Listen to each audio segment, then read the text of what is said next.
नमस्कार।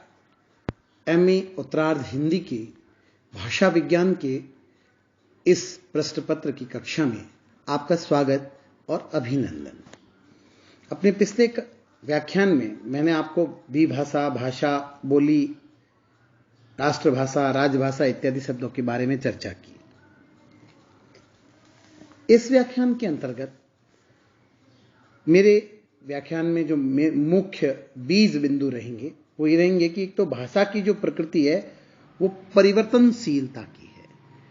तो पहले तो हम ये देखेंगे परिवर्तनशीलता क्या है, फिर देखेंगे भाषा के अंदर परिवर्तनशीलता से क्या तात्पर्य है, फिर उसमें इससे भाषा का विकास होता है या ह्रास होता है, और फिर हम ये जानेंगे इस परिवर्तन के कारण क्या हैं, और पश्चात हम ये देखेंगे कि उन कारणों से क्या भाषा पर फर्क आता है।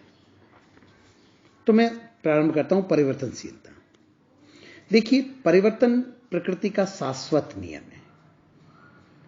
जगत में जो भी पदार्थ उत्पन्न हुआ है उसकी एक गति है और उससे हमारा संबंध देर अवेर बनता ही है।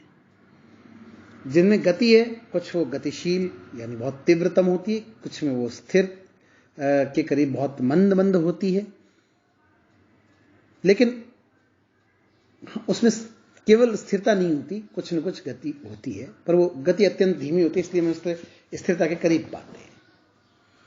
भाषा के संबंध में भी इसको देखा जा सकता है। भाषा के क्षेत्र में परिवर्तन या 24 घंटे, 48 घंटे, 2 दिन, 2-4 महीने, 2-4 सालों में परिवर्तन नहीं आते। उसकी गति अत्यंत धीमी है। एक संस्कृति या एक सभ्यता में परिवर्तन आने की गति विकास की जो घड़ी है वो इस तरह से, जैसे हमारी सामान्य घड़ियां दैनिक जीवनचर्या में चलती है, उस तरह से नहीं चलती। उसमें बहुत सारा समय लगता है। उसकी अपनी एक परंपरा होती है, पीढ़ियां बदलती है, पीढ़ियों के साथ परंपरा की व्याख्या बदलती है, और फिर उनमें जो मथने के बाद जो स्थायी सतत महत्व का रह जाता है, उसके आधार पर फिर जो नवीनता है या जो परिवर्तन है उसकी स्वीकार्यता अस्वीकार्यता समाज में आती है। भाषा के साथ परिवर्तनता का क्या रिश्ता है, परिवर्तनशीलता का? देखिए, समाज जो है वो व्यक्तियों का समूह है, और जैसा भी हमने कहा कि व्यक्ति में निरंतर परिवर्तनशीलता आती रहती है। समाज का प्रत्येक व्यक्ति अपनी अभिव्यक्ति के लिए भाषा का प्रयोग करता है, और भाषा व्यक्ति की सभ्यता और संस्कृति के साथ साथ बदलती रहती है। उसका भी मैंने अभी उल्लेख किया। ये जो संस्कृति और सभ्यता के साथ भाषा में जो बदलाव आता है वही भाषा की परिवर्तनशीलता है। भाषा तो सतत प्रवाह है, उसके रास्ते में कई मोड़ आएंगे, कई किनारे आएंगे, कई मार्ग, राजमार्गों को चीरती हुई वो वापस महासमुद्र में मिलती है एक तरह से। लेकिन भाषा जब अपने प्राचीन रूप को छोड़कर नवीन और भविष्य के लिए अधिक सक्षम रूप में प्रकट होती है, तो हमें समझना चाहिए कि भाषा का जो परिवर्तित रूप है वो उसकी इस विकास यात्रा का एक अहम हिस्सा है। हम यह भी मानते हैं कि भाषा एक अर्जित संपत्ति है।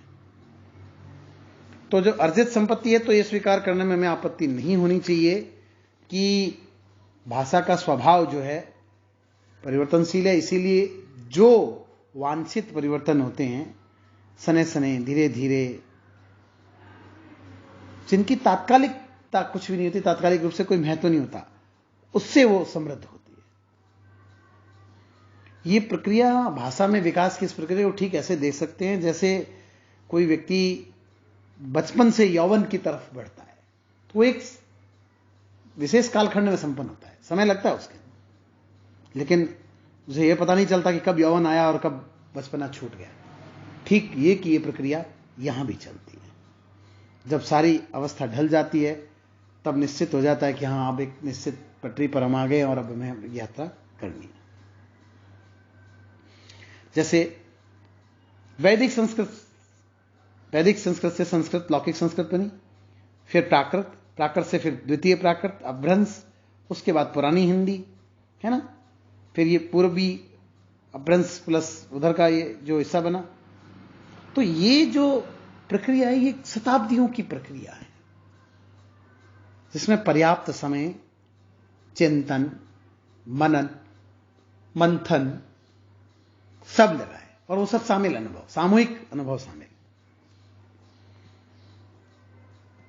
जैसे जैसे आधुनिकता बढ़ी, प्रश्न ये होता है कि भाषा परिवर्तन जो होता है उससे विकास होता है या ह्रास होता है भाषा का।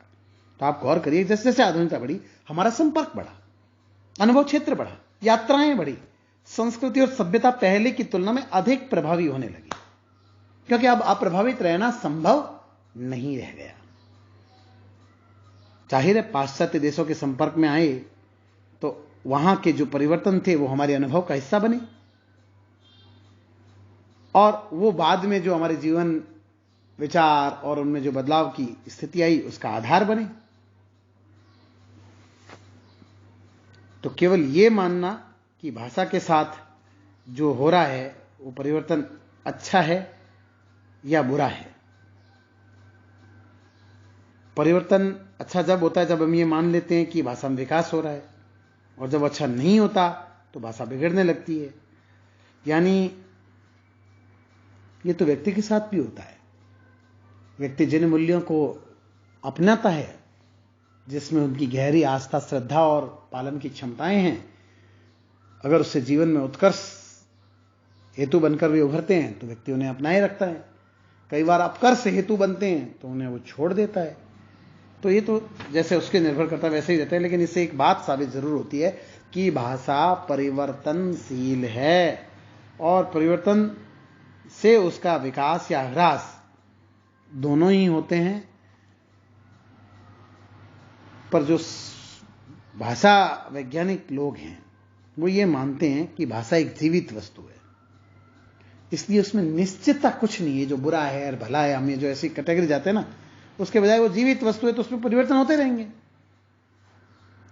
ये तो मनुष्य समाज पर निर्भर करता है कि वो अपने अनुसार भाषा में क्या क्या परिवर्तन लाता है, कब लाता है, कितना लाता है, कितना नहीं लाता। मनुष्य चाहता है तो आमूलचूल परिवर्तन लेता है, और नहीं चाहता सदा भी तक कोई परिवर्तन नहीं आता। तो जो भाषा का स्वभाव है